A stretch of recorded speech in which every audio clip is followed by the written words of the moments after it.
Hello అండి, అందరికీ నమస్కారం. ఈ దసరా నవరాత్రులు అయితే పూజ చేయాలి అనుకున్నాను. 10 రోజులు 11 రోజులు వచ్చింది కదా ఈ సంవత్సరం. అయితే మొదలు పెట్టాను, కానీ చేస్తానా చేయనా అని నాకే భయం అనమాట. ఎందుకంటే 3 నెలల బాబుతో ఇవన్నీ కుదురు కదా, పొద్దున్నే లేచి పూజలు అవన్నీ కుదరవు అనుకున్నాను. కానీ మొదలైతే పెట్టాను. కుదిరిన రోజులు చేద్దాము, లేకపోతే వదిలేద్దాము అనుకున్నాను.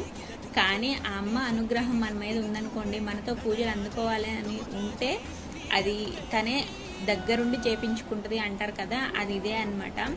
10 రోజులు కూడా నాకు మార్నింగే లేచి పూజ చేయడానికైతే వీలు కుదిరింది. అసలు నేను చేస్తానా, ఒక్కరోజు చేస్తాను, మేము మిగతా రోజులు వదిలేస్తాను, నా మీద నాకే నమ్మకం లేదనమాట. అలాంటిది మార్నింగే లేచి పూజ చేసి ఇంకా మిగతా పనులు కూడా చేసుకుంటూ ఈ 10 రోజులు ఇలా చేశానంటే ఆ తల్లి అనుగ్రహమే.